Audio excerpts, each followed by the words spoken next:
哎呀，实在不好意思，没烫着你吧？这，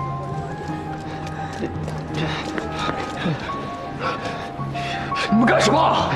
不是我也不知道是怎么回事，这还好汤不热。是不是他？算了，别怕，我来处理。算了，罗小姐，我来处理，没事。算了，我说算了。对不起。木代，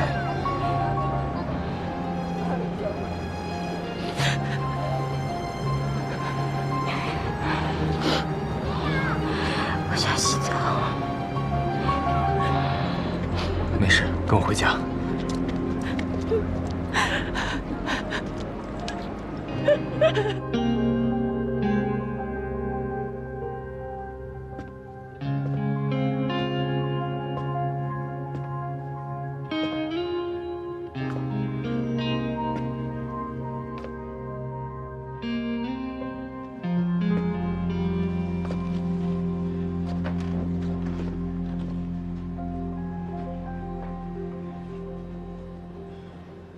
刚才的事儿，你想聊吗？主任，你是做什么的？都不用工作的吗？哦，对，你家里有钱。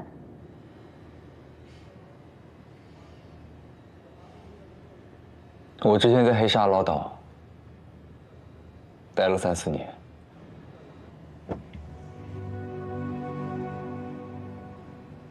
黑沙老岛，那不是国外的战乱地区吗？那里治安不好，需要大量的安保人员。我受雇于一个酒店集团的安保中心。那不是跟我一样吗？我之前叫我大师兄帮我联系工作，也是往保镖的方向。你要非要这么说，咱俩是同行的话，也差不多。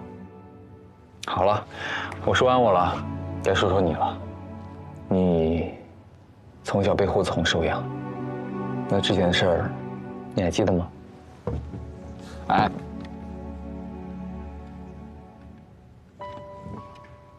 不可以。记得一点，不多。我是被我妈妈遗弃的。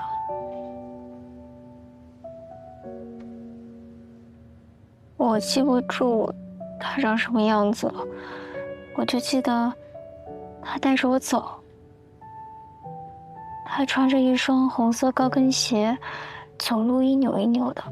我一直盯着她的脚看，我怕她摔跤。后来她带着我到了一个福利院门口，给了我一个桃子，就走了。我一直等她。那个时候刚听过孔融让梨的故事，我就想着等她回来了，我把桃子给她吃。她肯定觉得我又乖又孝顺，肯定特别开心。后来呢？后来就被带进福利院了呗。那颗桃子我一直都没有吃，直到它彻底烂掉，被扔进垃圾桶。在那之后，我一吃桃子就过敏。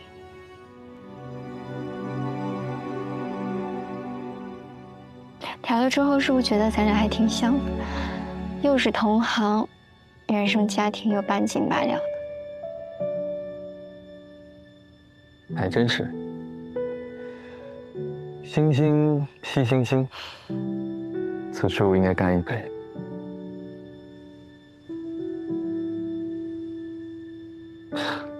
没酒也干啊？酒不重要，喝的是心情。也是，这样喝才痛快。我弄完。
谢谢你对我研究的支持。就2件事情不让我做啊，这也不让做，那也不让做。哎，我是不是白来了？我就你研究太激进了，咱们能不能慢慢来？怎么慢慢来？比如说，你取一点新碱的水样去研究，我是赞同的。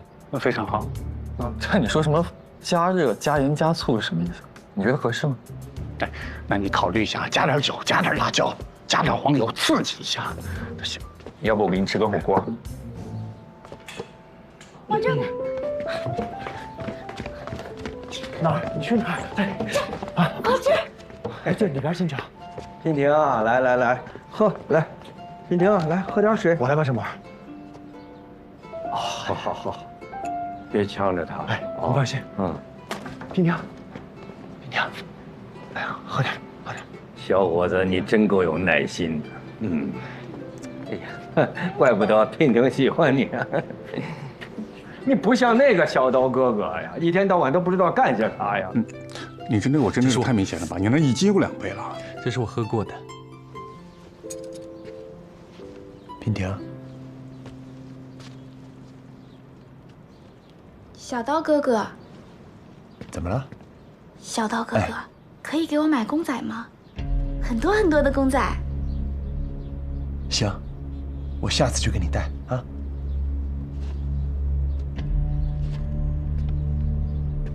哎，那儿。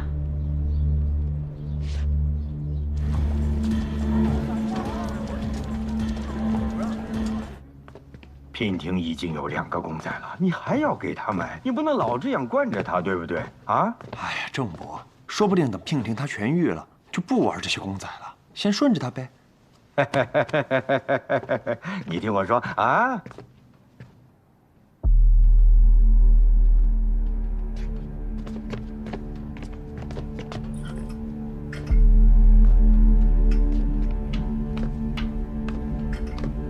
娉婷。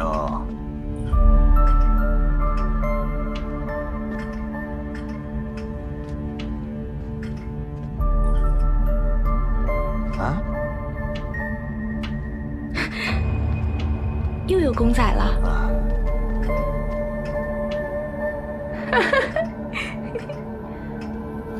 太好了，这下齐了，齐了。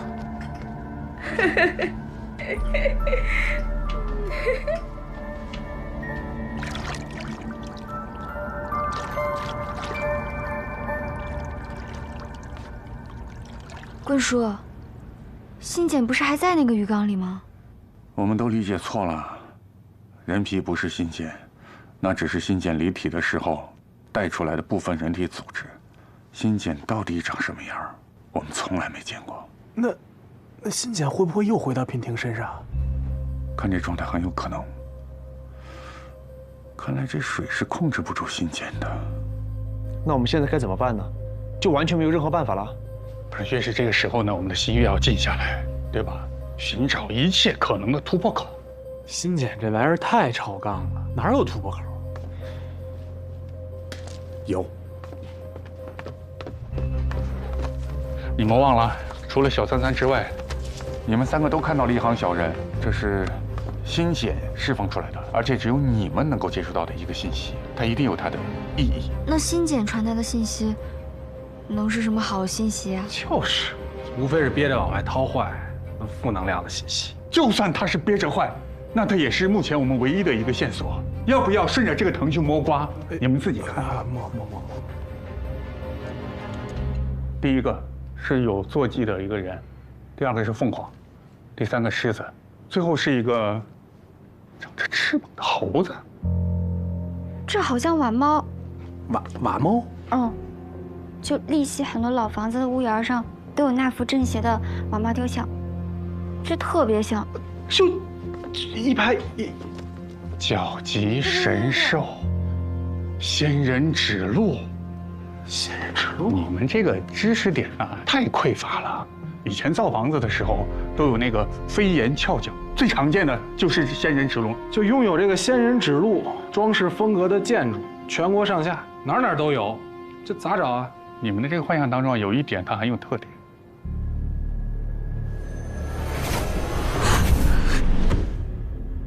那只手，对的，这个长着翅膀的猴子叫行石。末代的幻象中，它被一只手抓走了，所以你们要找的仙人指路是没有行石的仙人指路。就跟少了个猴，这能好找到哪儿去呀？好找很多啊，跟这一样，一目了然的。你们先回去吧。娉婷这儿，我要做点错事，别让他跑出去害人。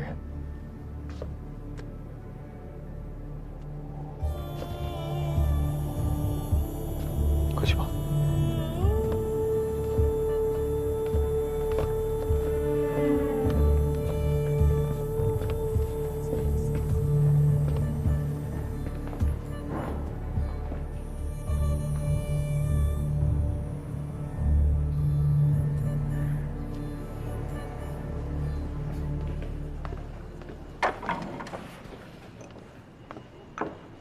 你说怎么办呀？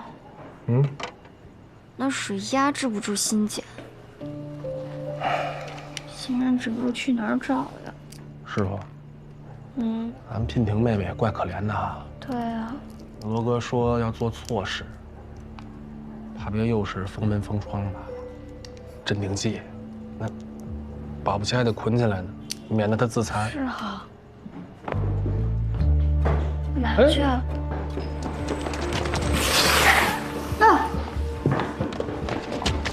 你怎么看得我？没人！来人！来人！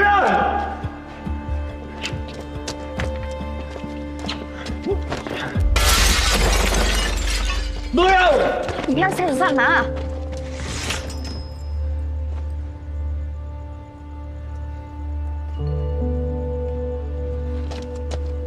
赶紧啊！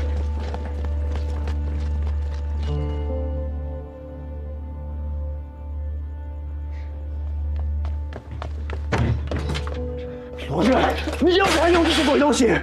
啊！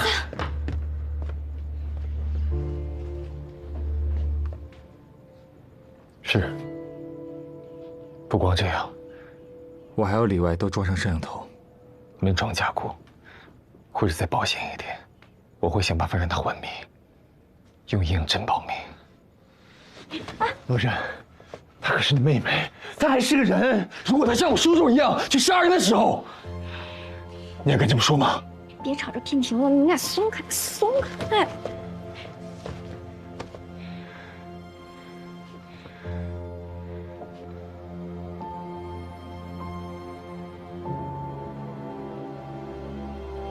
以后这里你别少来，只有真正找到仙人指路的信息，娉婷才有希望。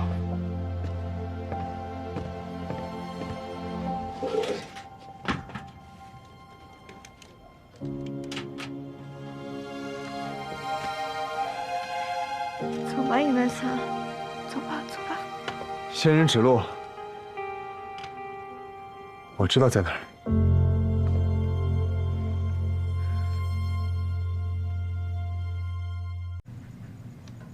那地方在桂地合浦五竹村，也就是我的老家。村里人世代采珠，就是下水摸蚌、开珍珠。祠堂里供奉着水神爷，脚旗上有一排仙人指路的神兽。其实，在小山河第一次让我画水影的时候，我就已经在水影上看见幻象。当时我画完了，我才意识到那是仙人指路，我太震惊了，所以我就没有说。我也没有想到，后来你们也陆陆续续的看到了跟我一样的东西。水影是水影，幻象是幻象。你怎么能确定你们村的仙人指就是我们要找的？因为最后那个行石就是我砸的，那双抓走行石的手也就是我的。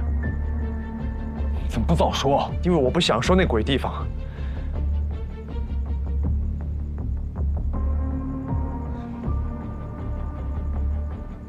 五竹村有地方就好办了，我搜一下。那村子太小，地图上搜不到的。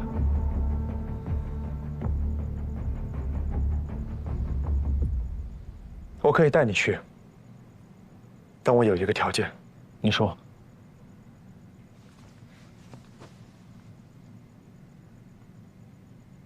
保证我的安全。好。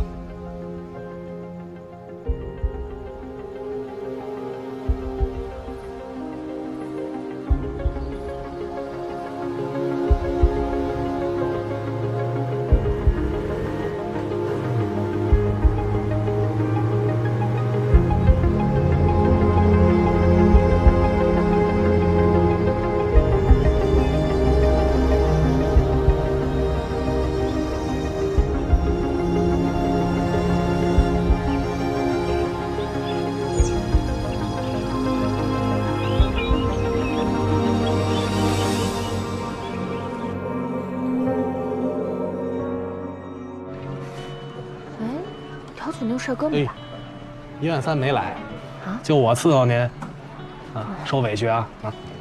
什么事儿啊？这叫那回事？小罗哥把1.3万带走，活多活少搁一边，这太冷清了。我这人还就喜欢热闹，亏了我妹妹小师傅陪着我，不然这得怎么弄？人生感觉都没有意义。人生本来就没意义。您来点什么？有了。那个坐会儿行，但我们这儿是那个消费区，是吧？你扔这儿得了。木袋在吗？你这是木袋？跟他说大师兄过来了。谁？你挺好的。那让我师傅给收拾的，哎呦，家法伺候，现在没好弄，手腿都断了。这接上了，囫囵个的呀！他跟你说什么了？不是，没有，我就大师兄，哎，全虚全影的。哎呀天哪，你什么时候来的呀？你进去坐。哎，你换发型了？不喜欢洗头吗？你不是说要让我给你找工作吗？啊，找着啦。找着了，跟我去面试去，走。哎呀，去哪儿面试啊？花城。花城，那我得收拾行李啊，我。不收拾了，就30公里，很快就回来了。也是哈。啊，那你跟张叔说一下，我跟我大师兄走了。姓什么？曹。小曹。哎。辛苦你照顾木袋啊，生活还是有意义的。您说了算。去给我零钱包拿过来。哦，快点啊，车快开了。来了，快！拜拜。哎，我跟他说两句。这是医学的奇迹呀！哇，好大的排场啊！房子再豪宅有什么用？不都是土烧砖砌？大师兄，干保镖我行吗？行啊，你是我师妹，有什么不行的？那面试都需要注意些什么呀？什么都不需要注意，你什么样的人就表现什么样。哦，千万别装也别演。他们在挑你，也是你在挑他们。反正不爽，转身走人，甭含糊。还有啊，做人嘛，总得尊重一下自己。对，去看看吧。哎，老严头，我们到了。等会儿啊，师妹。玉茹，你说你别演了。喂，你好。木袋是吧？看到你前面的石桌了吗？啊，看到了。哦。石桌面上有字儿，念出来。珠玉宝石，受月华，不受吞吐掩盖。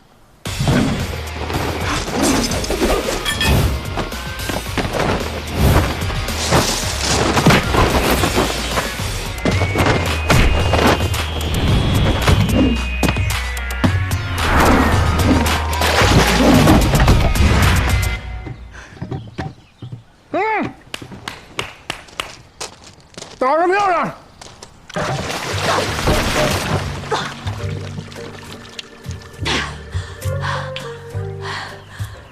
师妹啊，跟你说多少回了，下手轻一点，你再给人呛着。你好。你好，有个人向我推荐的你们门派。红纱他一个人从来没出过远门，我就想给他找个女娃陪着他走一趟，最多4、5天，这一路上吃穿用度全包，酬劳2万，定金1万。大师兄，下血本啊？是实际的情况，还可以再加。那这一趟是去哪儿啊？具体做什么呢？红纱，说给他听。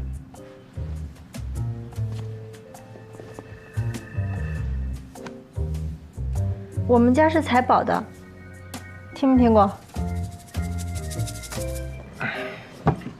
这宝呢，指的就是珠宝玉石，这些都是无价之宝。那无价之宝我们能采吗？你这人怎么一点耐心都没有啊？想开采矿藏里的宝石，也都用设备的，那么费劲的东西，我们是不采的。还记不记得石头上那句话？什么呀？不受寸土掩盖。珠宝玉石，受月华，不受寸土掩盖。我们只采这种不受寸土掩盖的。那不受寸土掩盖，还等着你去取啊？那早被人扒拉走了。外行就是外行哈，你们是不是都以为珠宝玉石是不灵不灵自己堆那的吧？人家外头要么裹石壳，要么裹土皮，你们普通人当然看不出来了。那得靠一双神眼，去辨别它们散发出的宝气，明白吗？我们采宝人不挖土，只下水和下井。下水呢是采珍珠玉石，下井就是采宝石。古书记载，宝石在井，上透碧空；珠在尘间，玉在郡。别讲那些灰色人听不懂的，告诉你吧，我们采宝的讲究的是练眼，靠着眼睛辨宝器、定方位，但这个法子太费眼睛了，所以练眼的人后半辈子都是半瞎子。我有个儿子，也就是红纱的二叔，他不肯练自家的本事，喜欢用自己的法子。前些日子去了桂地一带，说是去采宝。前2天我联系他，怎么样都联系不上。那电话是通的，就是没人接。查定位，就是在那一带。我心急啊，但是行动又不便，所以就请你带红纱去看看。桂地、高原湖一带，方便问一下具体位置在哪吗？合浦五竹村。这么巧。前方隧道被封，请绕路。前方隧道被封，请绕路。余文三，前面的路好像不通啊。这种荒郊野岭导航出错是常有的事儿。你信我，这隧道出去10几20里就是五竹村，我可记得太清楚。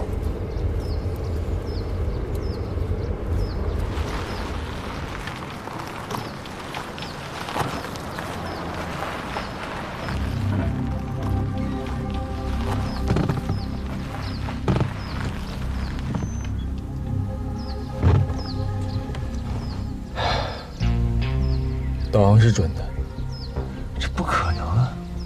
这过了隧道就是五竹村，从其他地方绕得分1整天呢。不知道为什么会把路给封了。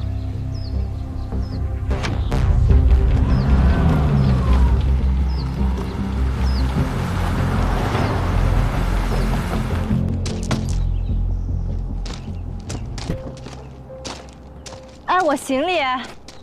我是你保镖，又不是你生活助理。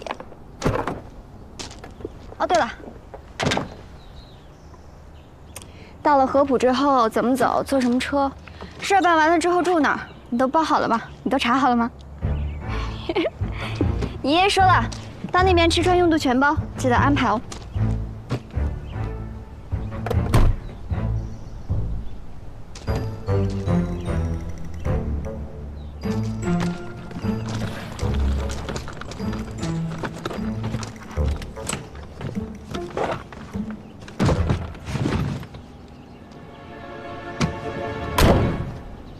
刚才我叫你过去，那边跳舞呢，可热闹了。我知道这个，我给你看，来，老板，哎，您听说过这附近有个五珠村吗？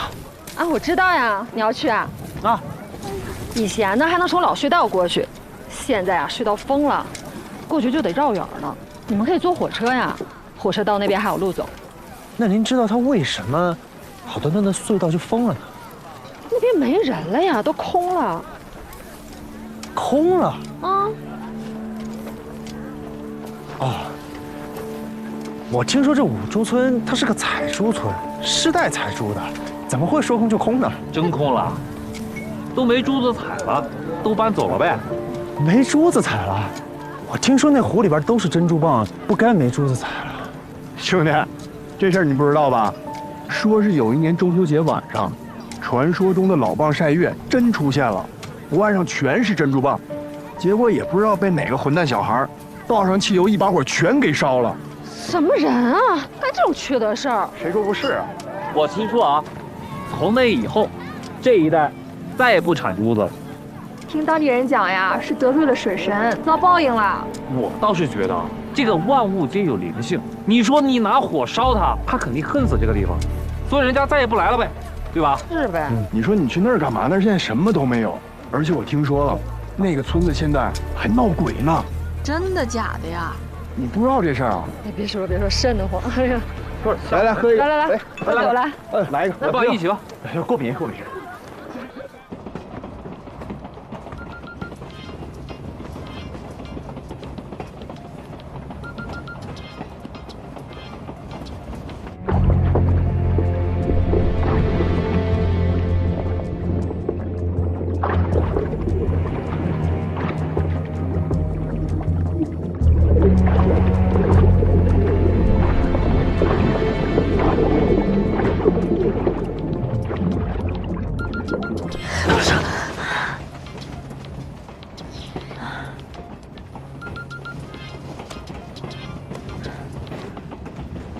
喂，二叔。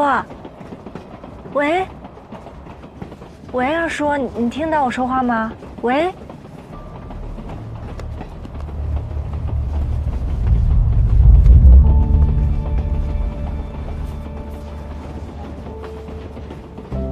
对不起，拨打的用户暂时无法接通，请稍后再拨。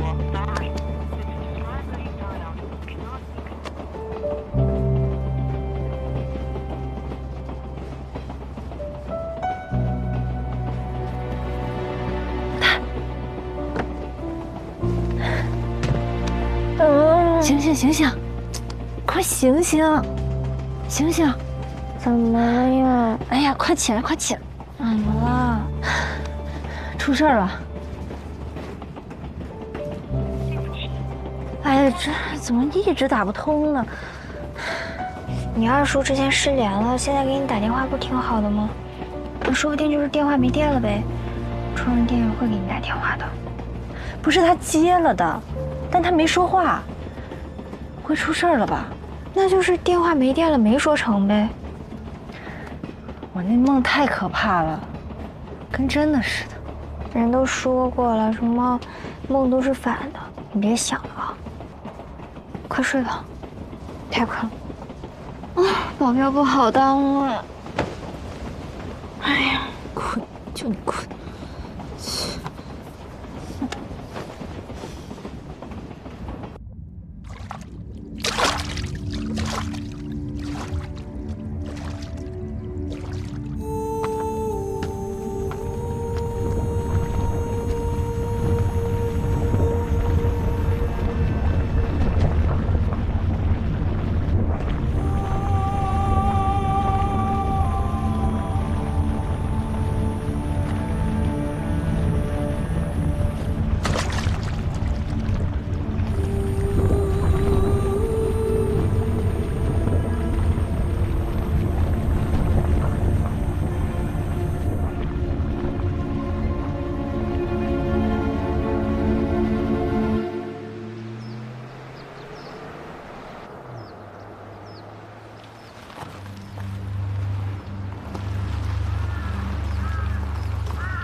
会这样？人呢？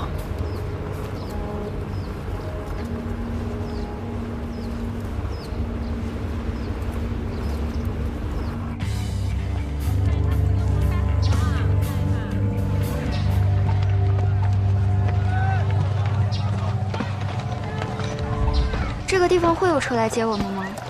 你放心，我都安排好了。人家是专业的，还保镖呢，一点都不注意观察生活。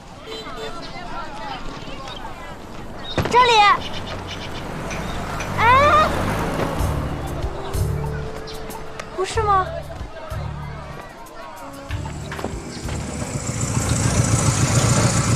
Hello， 两位美女，哪位是严小姐？你的至尊享受啊！对，至尊享受。对啊，上车。来，扶好坐稳啊！马上就要出发了。哎，我还有这个。走了。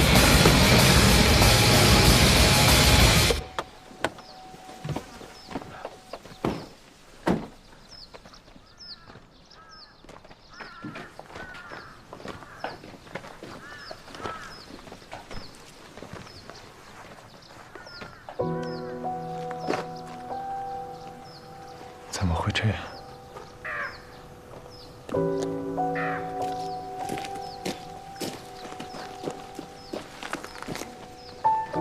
我先海苔。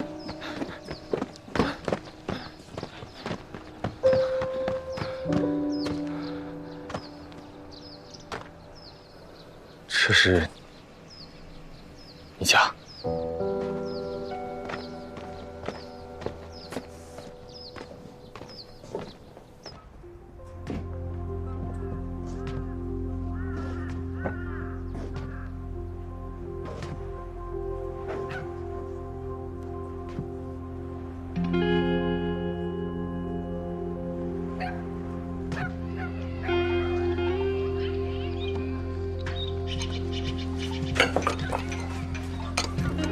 不是说等上头出划分方案吗？怎么又安排人去守护啊？组长想得远，他怕邻村的来偷猪，他们偷了，咱们得到的就少，那样分到每家每户的自然也少。江照上学就会少一块橡皮，少一支铅笔，你说对不对？我走了。哎，你慢点。我带着护身符呢，放心吧。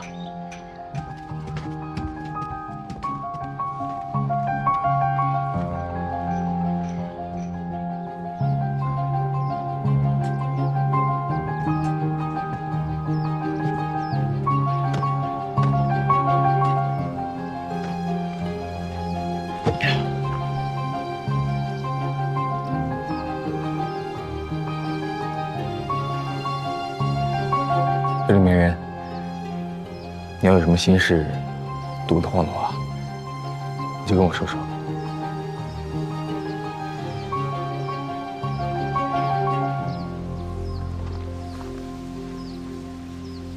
你知道，五洲村靠珍珠过日子，产出的水域就跟农田一样，也分肥瘦，有的产棒多，有的产棒少。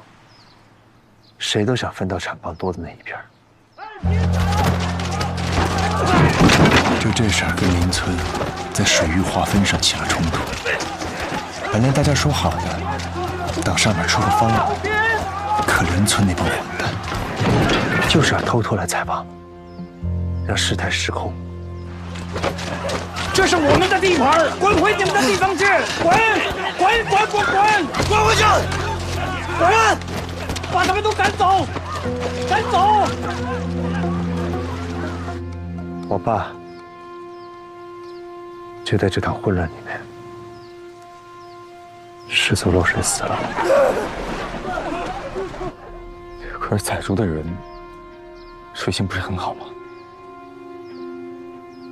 是，谁知道呢？我之前人跟人是麻木的，我什么都没想，但是我后来，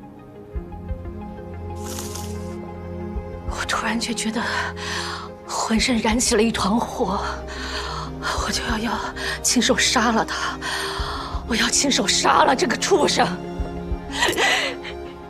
用最残忍的手段杀了他，我要杀了他，以牙还牙，以眼还眼。红叶，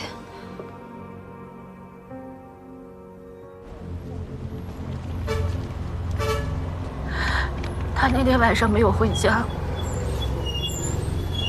去了长途客运站。我一直跟着他，买了同一辆车票，上了同一辆车。仇恨真的可以瞬间改变一个人，我居然可以那么镇定地伪装自己，跟踪尾随，一直没有被他发现。就这样2天2夜，几次3番转折，最后到的地方是大同。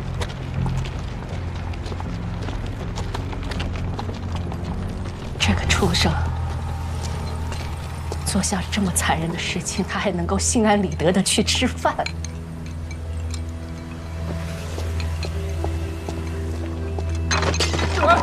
干嘛呢？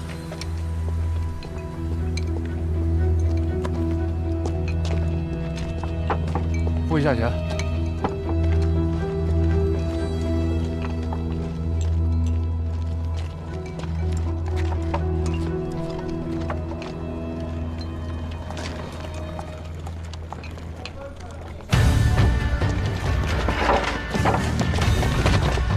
啥呀？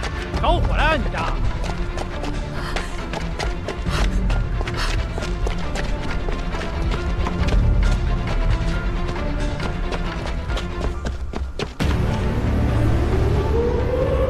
水库还有3分钟泄洪，请闸口下游的民众离开。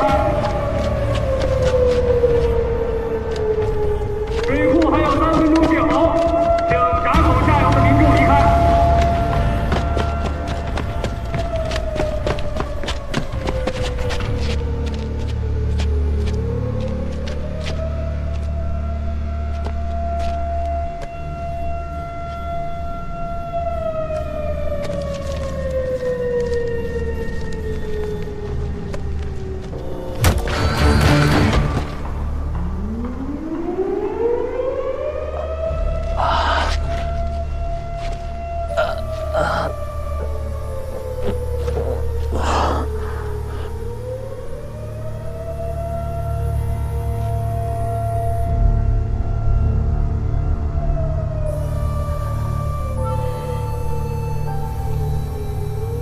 雅琴，怎么会是你？怎么会是我？你说为什么会是我？我做了什么对不起你的事情？你为什么要杀了我？你连家人都不放过，你为什么要杀他们？为什么？我不想杀你，我真的不想杀你，我不知道为什么。你为什么要这样对我？你说话，你说话！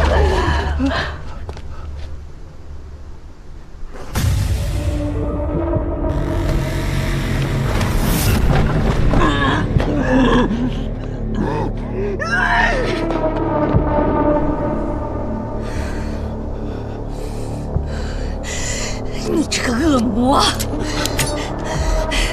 去死吧！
我当然不是张光华的对手啊。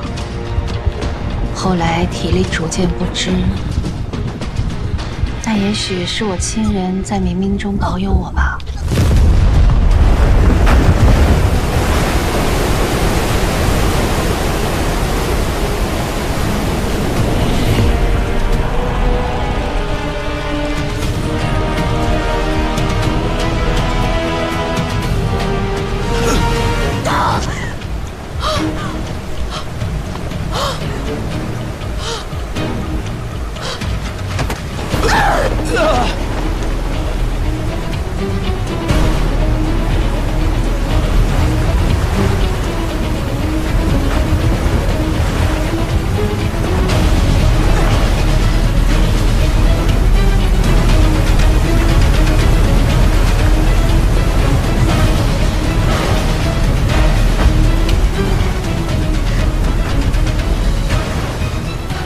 后来，沿着边上的护栏爬了上去。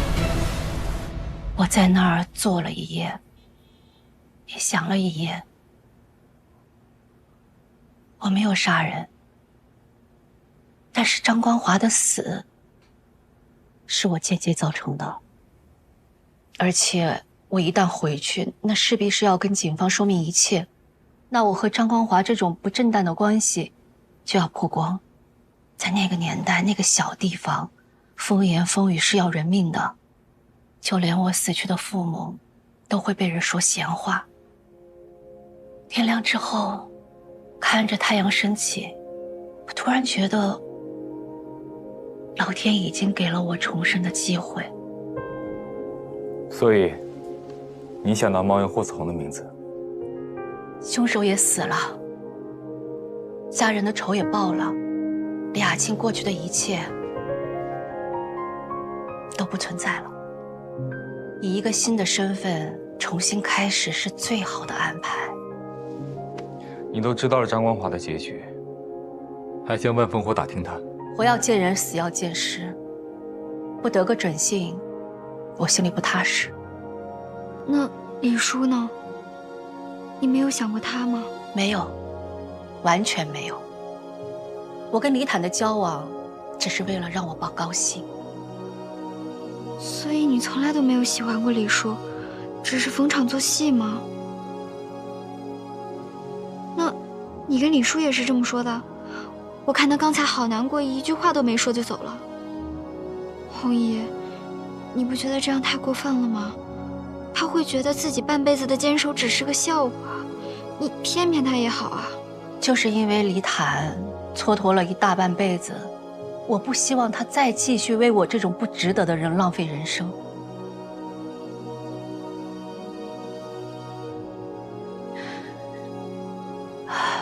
好了，红姨该说的也都告诉你们了，我累了，你们先去吧。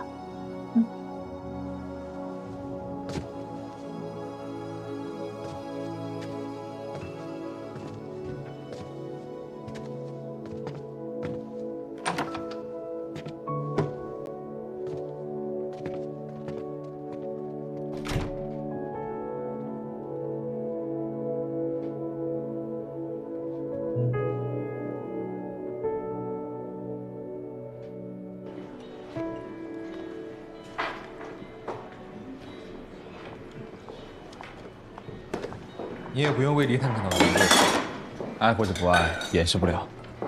他总会知道真相，他也有权知道。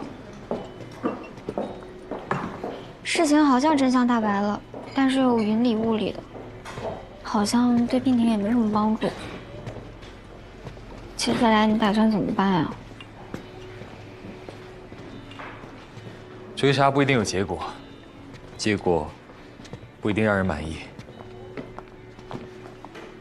走一步看一步吧。我想，我也该回小山河了。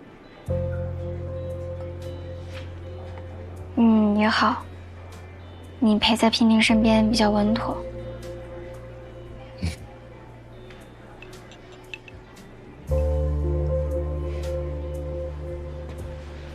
很高兴认识你，下次见。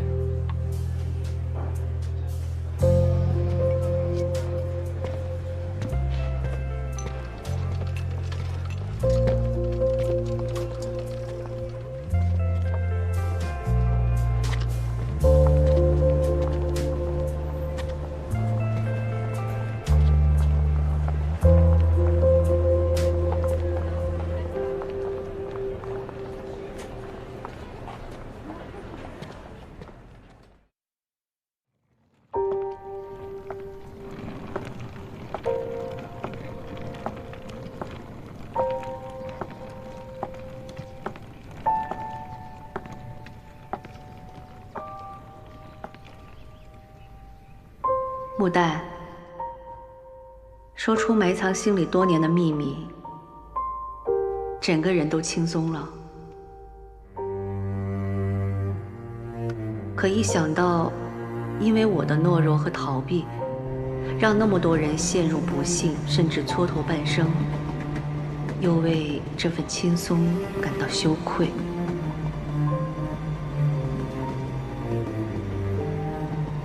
红衣决定回一趟落马湖，把未尽的事做完。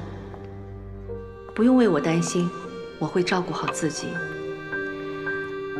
也应当有这份勇气，直面过往、当下以及未来。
红衣也不让我去找他，若人还不回消息。为什么还不给我回消息？上下情报。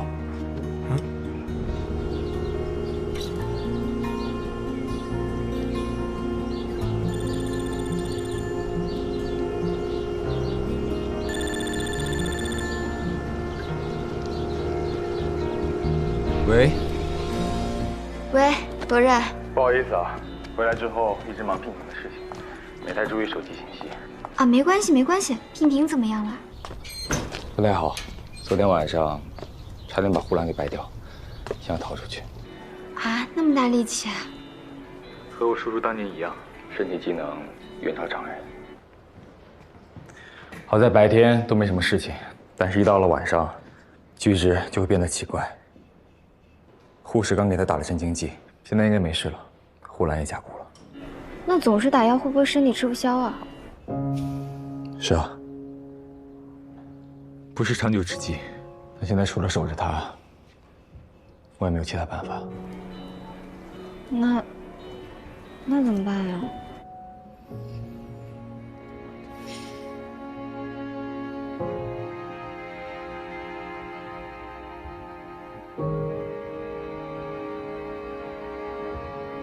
身体有变化，像变了个人似的，是挺像被附身了。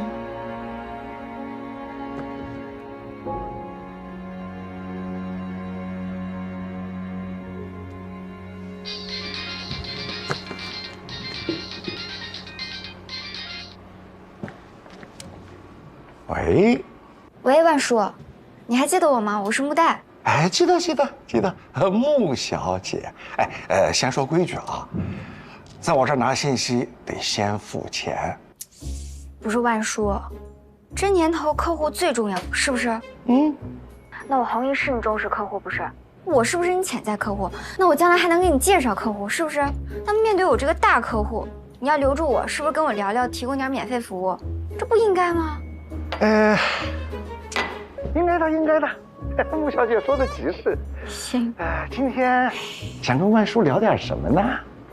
就是你不是经手过落马湖那个案子吗？你也知道这个案子疑点重重，古里古怪的。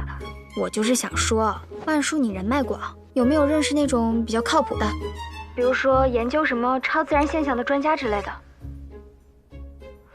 我是想着遇事儿找专家嘛，是吧？喂，万叔，你还在不在啊？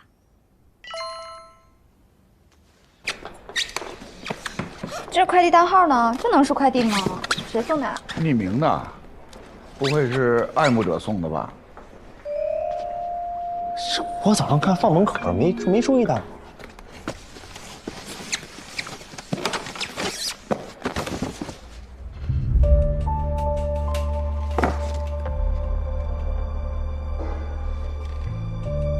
趴在窗外那么久，累坏了吧？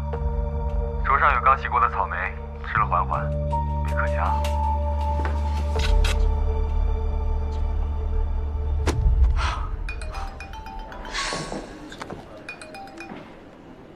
李叔，催眠挺管用的，画像画出来了。是吗？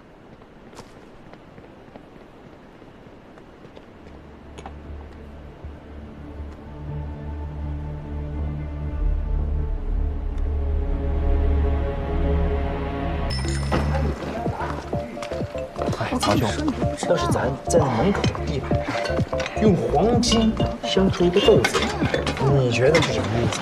什么意思？日进斗金。哎呦，就是啊，这吉祥话。你们俩真的是，曹元华，你给我回来。穆丹，曹先生远来是客，你得客气一点。看你那凶巴巴的样子。啊，靠窗那桌刚进来的，赶紧给人家点单去。你教着点我。哎，我试试。先生您好，请问您喝点什么？有什么推荐吗？如果您喜欢喝鸡尾酒的话，152轰炸机还不错，曼哈顿也不错，口感就……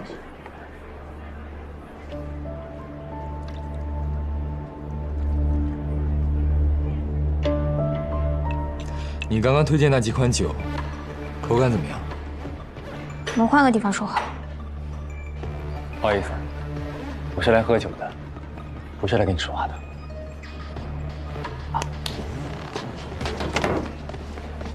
别想动我红衣。老板娘，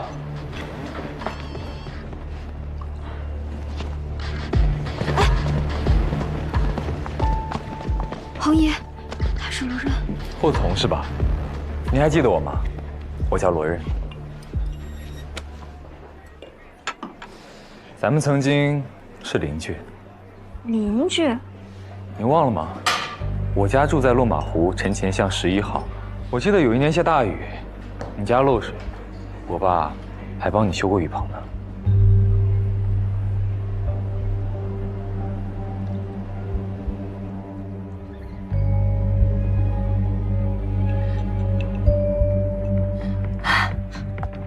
我想起来了，都长这么大了，差点没认出你来。怎么样，你爸还好吗？我爸？对，你爸。挺好的。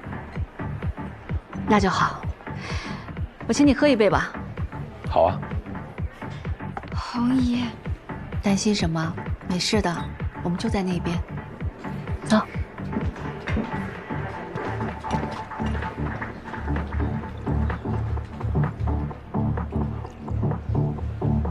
真是邻居。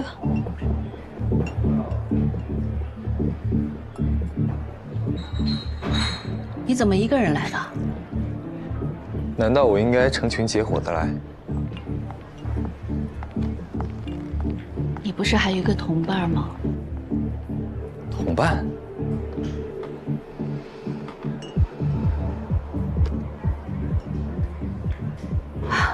小商河，半夜羊汤，你还为了你的同伴打晕了李坦，你不记得了吗？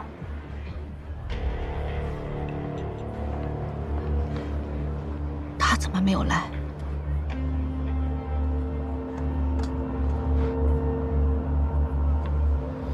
你好像很期待他过来啊。他还没死吗？活得挺好。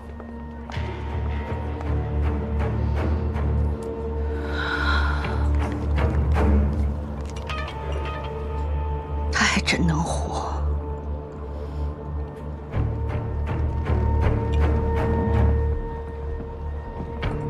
你知道落马护岸的真凶是谁，对吧？你也不是真正的火伺候。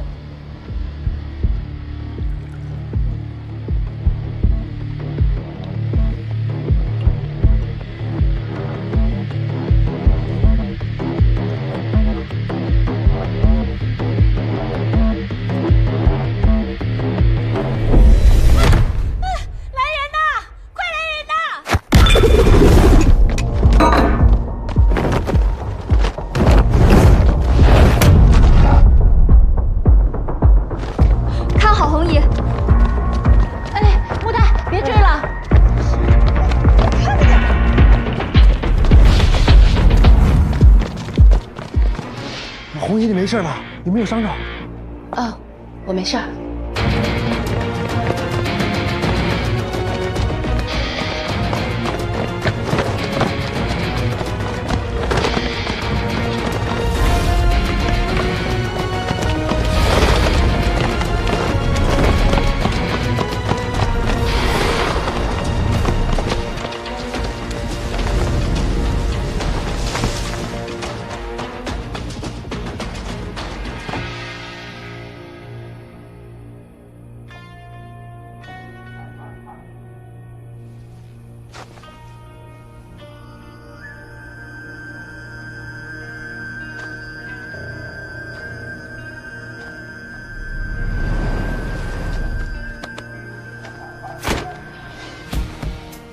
这么喜欢还要多久？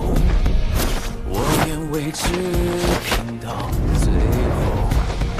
即使命运扼住咽喉，按我性命就跟你走。不在意答案能否看透，共赴命运的事无谓携手。哪怕披荆斩棘，也一定要去拯救。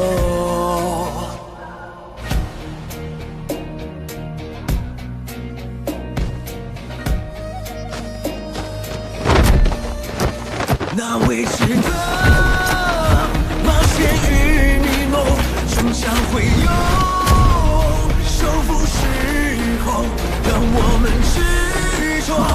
就算不烈火一起战斗，在梦魇之后，害怕什么？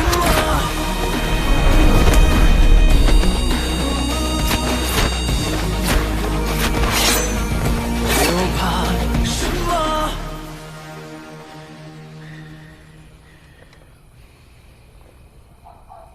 有什么意义也没有。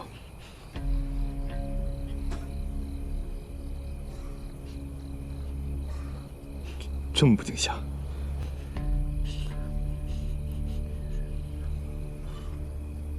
莫代，我可以放你走，但我有几句话，请你仔细听。第一，我知道刚才的情形很像是我攻击了霍子红，但你亲眼看到了吗？第二，我调查过霍总，他家境不好，父母是菜贩子，小学2年级就辍学，帮父母出摊卖菜。回去观察你红姨，像吗？第三，我现在放你走，但你不许回头。如果回头的话，别怪我改主意。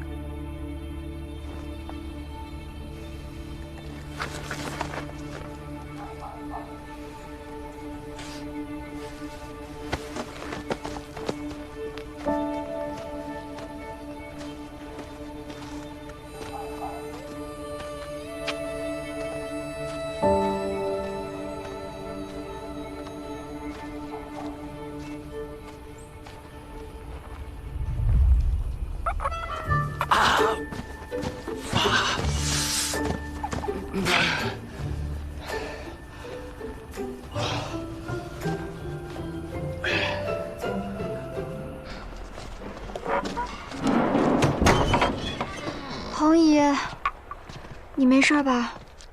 我看看，我没事啊，我真的没事儿，放心吧。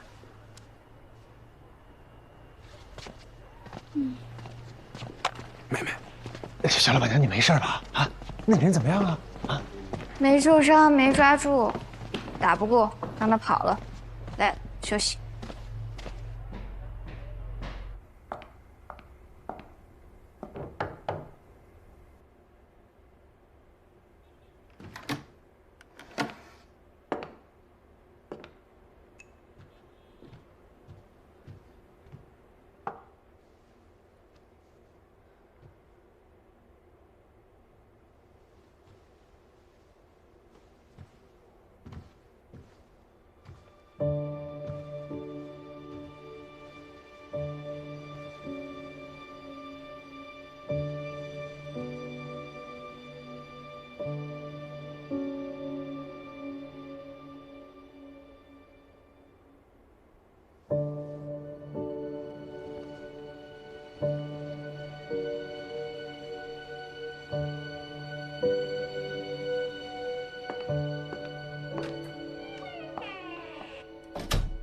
落马湖是霍从这号人，他家住在陈前巷12号，父母是菜贩子，小学2年级就辍学，帮父母出摊卖菜。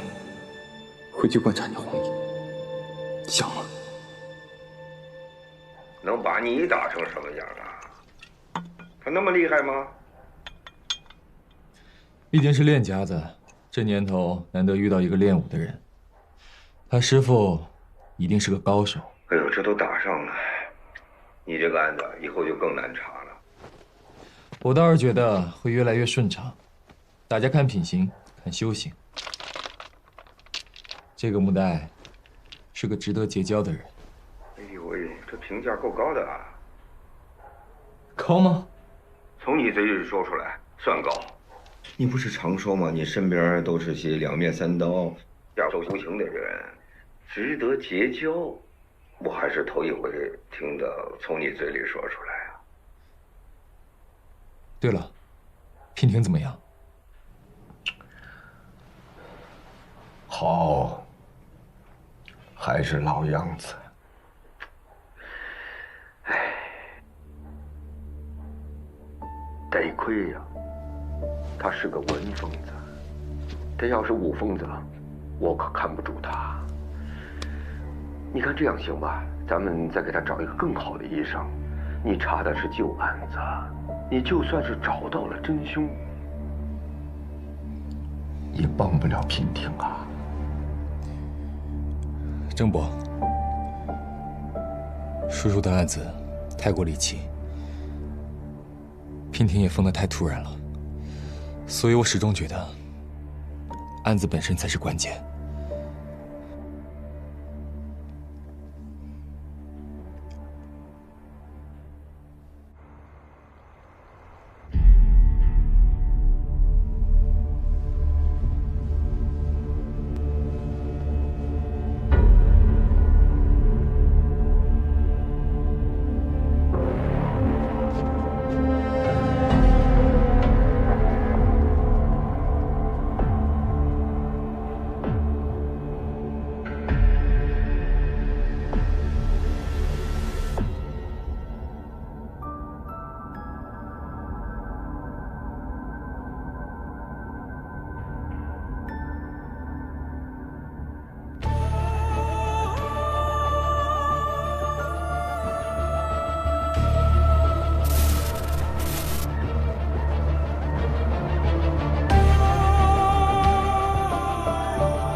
陆代，我感觉有7、8分像了。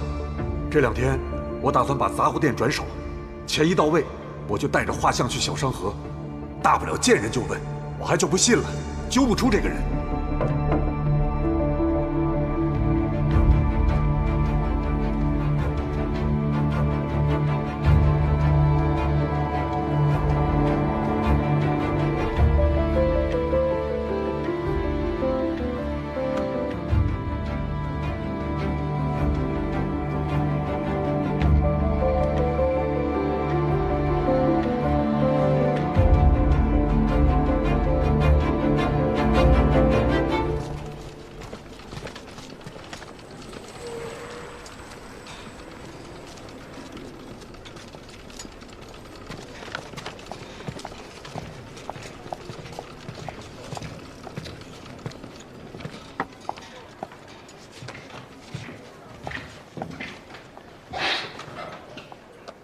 很会选地方，内外都有摄像头，人也很多，还懂得保护自己。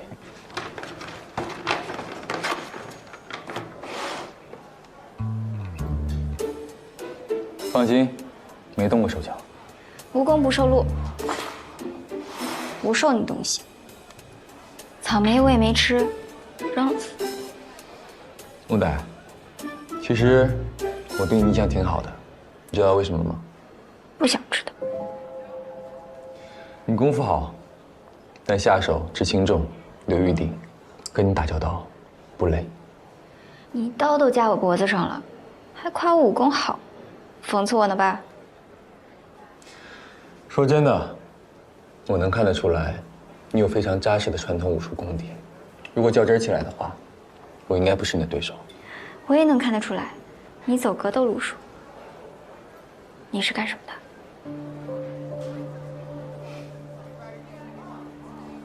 无所谓，我也不想知道。你是来谈落马湖的案子的吗？那我有个要求。你说。有2种人会对落马湖这个案子保持关注：基友和凶手。3路人朝万烽火买消息，我弘毅和李坦是基友。你呢？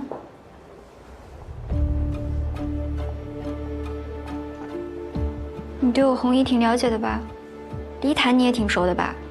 你找我聊可以，那你要我们全盘托出，你自己藏着掖着的，不太好吧？我很忙哦，你要不说我可走了。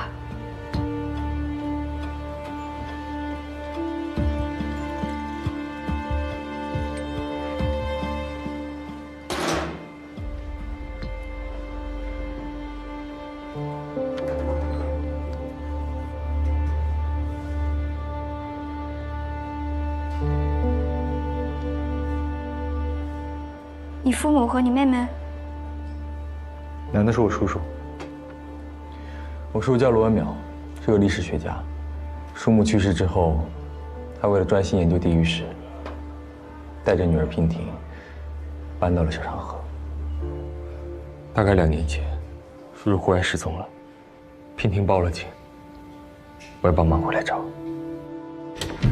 没过多久，叔叔突然自己回来了。叔叔，爸，没事吧？没事。问他去了哪儿，他说是落马湖。叔叔经常去外地出差做学术拜访，我就没在意。可当天晚上，发生了一件奇怪的事情。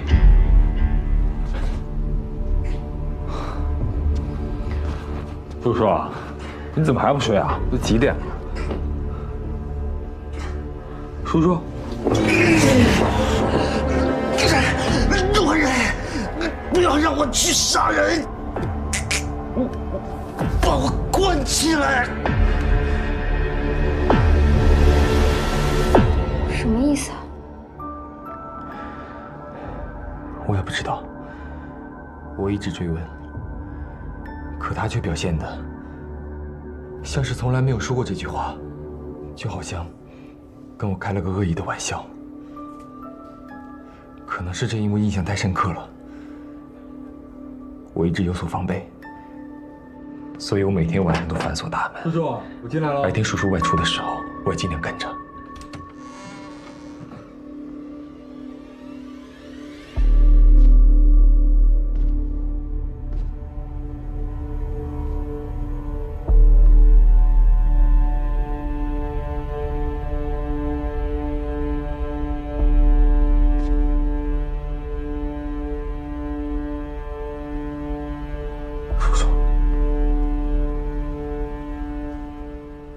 这是在干嘛？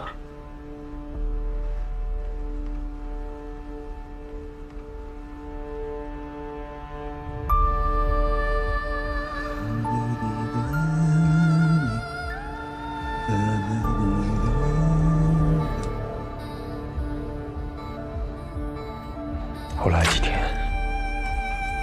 都很平静，我就放宽了心。可没想到，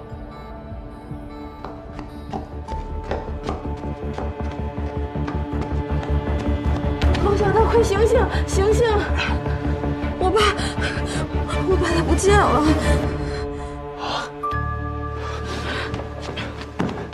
你不是反锁大门了吗？翻墙走的。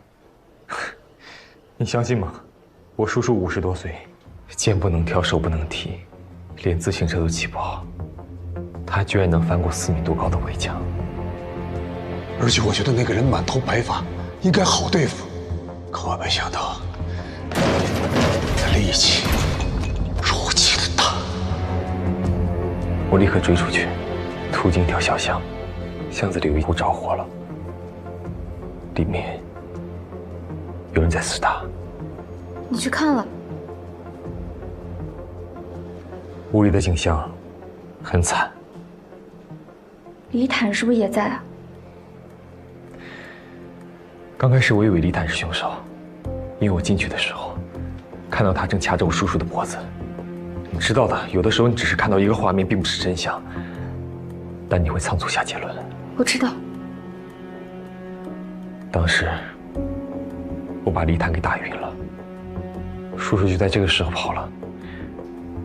我看到他的眼神，那种嗜血的眼神，我立刻明白是我搞错了，我叔叔才是凶手。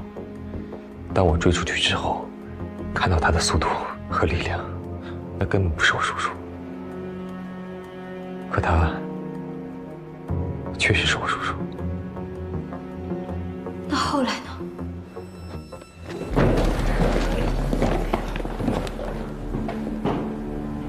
罗小刀，我爸他怎么了？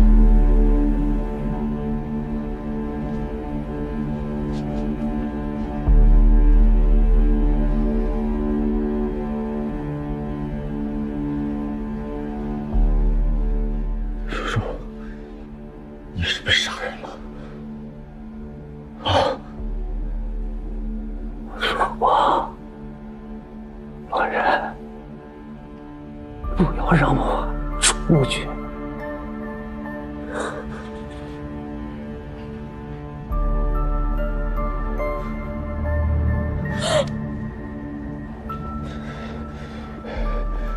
皮丁，把绳子拿来，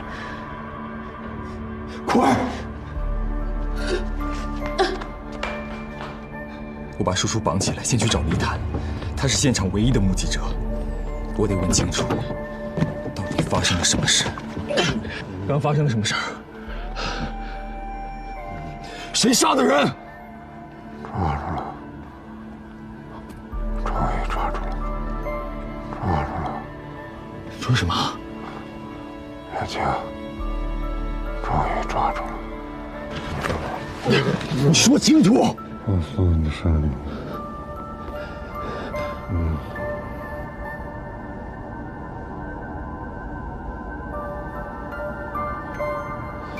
我赶着送李坦去医院，于是把叔叔反锁在书房里面，吩咐娉婷等我回来商量。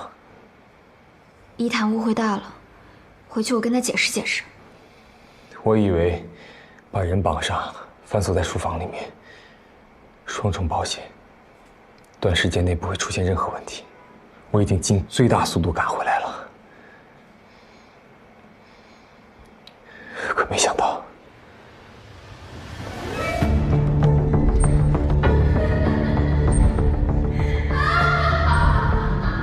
叔叔死了。娉婷，娉婷疯了。我不知道究竟发生了什么事情，也许他听说我要报警，赶紧把叔叔放了出来。可法医鉴定，叔叔是自杀。那娉婷为什么会疯呢？就算目睹叔叔自杀，至于被吓疯了，直到我见到了曾春娇，了解到柳树海当时发生的情形，我才意识到，娉婷也许经历了同样可怕的事情。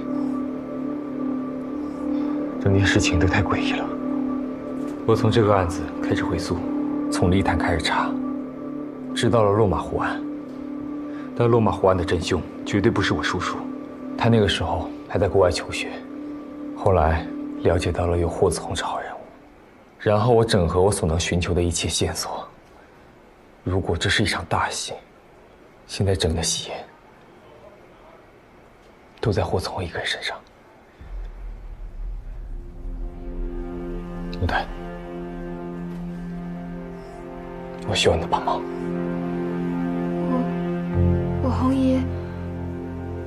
我红姨不可能是凶手。他也许不是凶手，但他一定知道凶手是谁。那你有什么证据？你还记不记得昨晚我们在后面聊了一会儿，他上来就问道：“他没一起来吗？”那个他是我叔叔，我叔叔当时就已经死了，一个死了的人，怎么可能做到一起来呢？他还没死吗？活得挺好。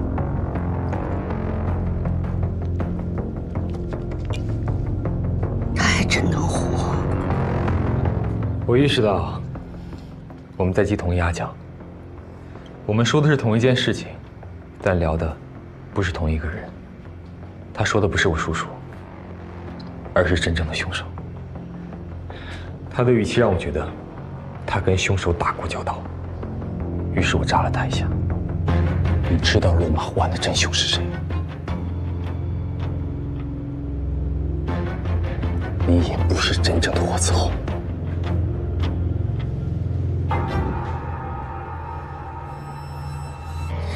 接下来他什么反应，你也看到了。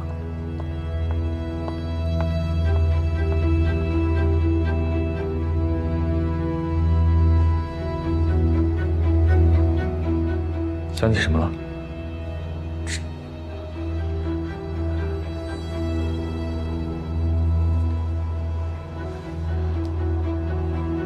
张光华。张光华谁？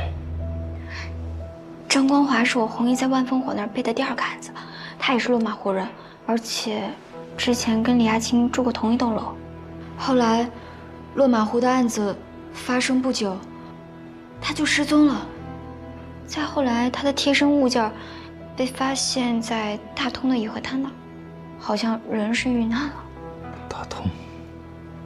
大通。地名怎么这么熟啊？我好像在哪儿看见过。刘书海翻车落水的地方。对，就在大通。对。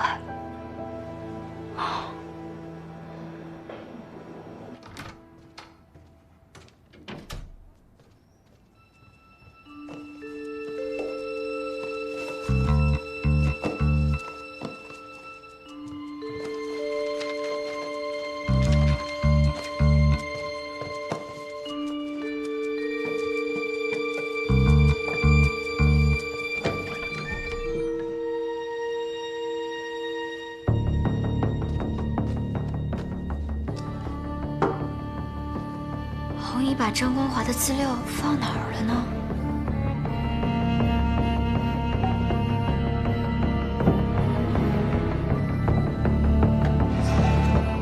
我不知道啊，我一下午也没见到木袋了。行，那你再找找吧啊，哎。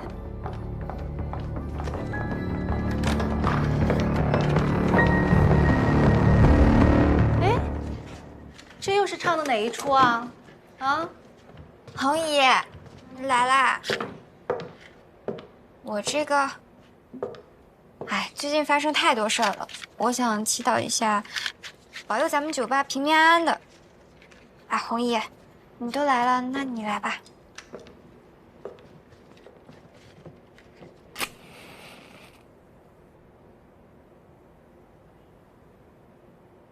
好了。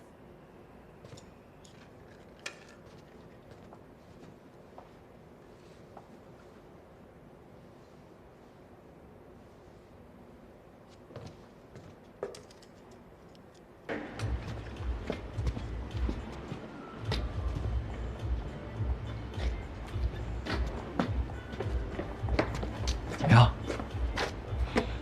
我没找到。啊？我不知道红衣把张光华的资料到底放哪儿了。没事，万烽火那儿应该有底本。那你接下来怎么办啊？3起案子大致情形我都了解了，得尽快理出他们之间的关联。直觉告诉我，里头应该有条暗线。等，3起，不是2起吗？哦，对，达罗恩特尔那件事情你还不知道。哎，要不去我家，你帮我梳理一下，我给你补充更多细节。去你家？不了吧，太晚了。也行。那我就不送了啊。再联系。行。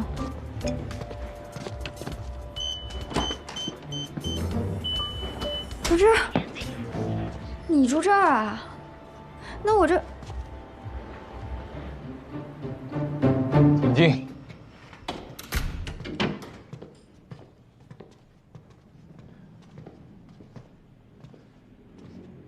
是你家啊？租的，拎包入住。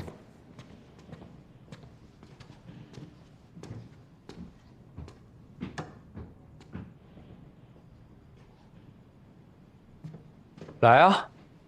去哪？房间。啊？哎，资料在我房间。哦。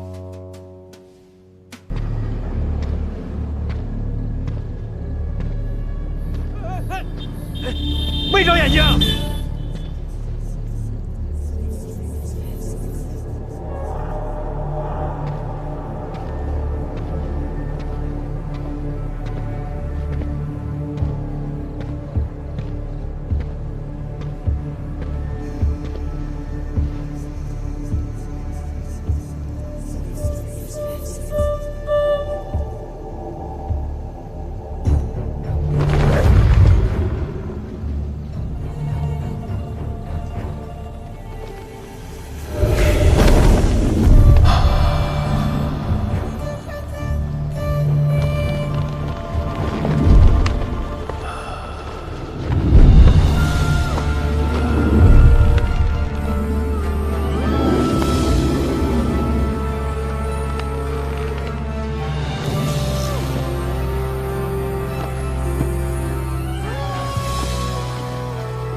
喂，霍子红小姐吗？我是。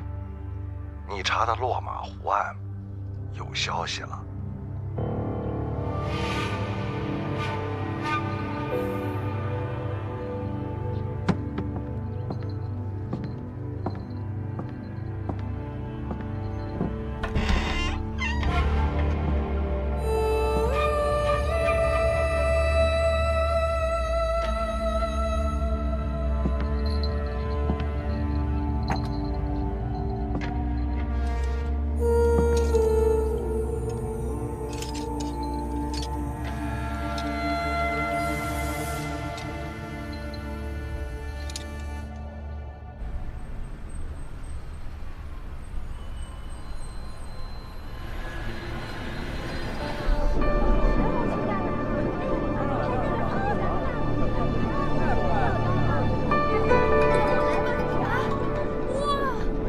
侯姨，你终于给我打电话了，是不是你那件正事儿有着落了？刚定下，今天下午2点，你到了亮牌子，自然有人招呼。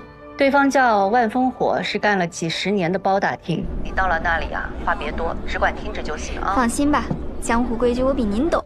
是，咱们木代啊是学了8年的武呢。那一会儿啊，我把定位发给你，一个人注意安全啊。好的，侯爷。哎，挂了。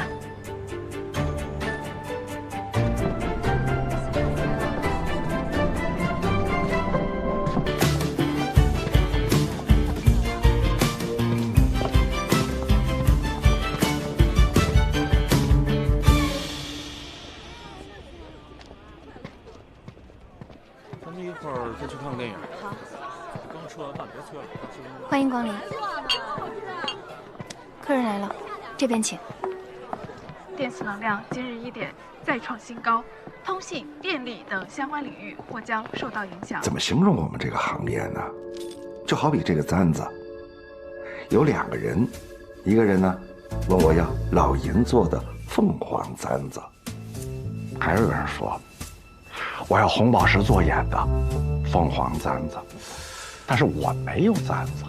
直到有一天，有个人拿着它来找我，您瞧，这买家有了，卖家有了，这不一下就对上了吗？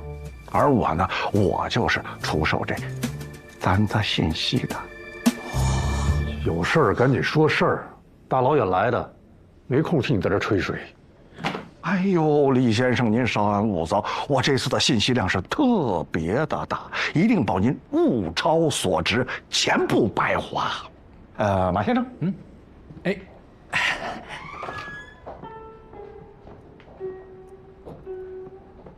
这位是霍小姐。哦，她是我养母，我叫木代。哦，穆小姐，失敬失敬，请坐。来介绍一下，李传李先生，马图文马先生。我这儿呢有一个小小的规矩，为了保护先人的隐私，在这个空间里头不可以照相、录像和录音，而且呢，一会儿这个屋子的信号将会被屏蔽，你们的手机呢，我会妥善保管。大哥，还有收手机屏蔽。照他说的做。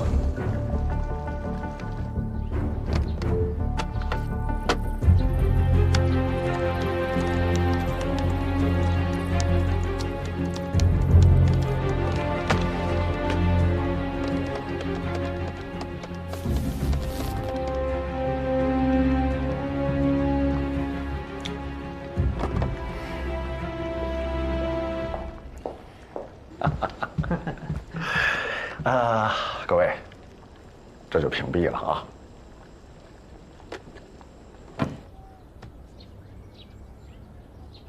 废话不多说，直接进入正题。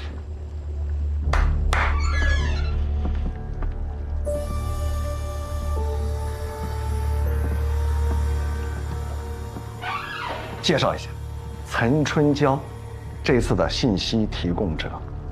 各位定金都已经付过了，等他讲完以后呢，你们再决定要不要付尾款。各位可以质疑他所说的真实性，如果有什么疑惑的话呢，我们按老规矩投票表决，少数服从多数。如果半数以上的人认为信息是值钱的、有用的，那么各位爽快的付钱。那就开始吧。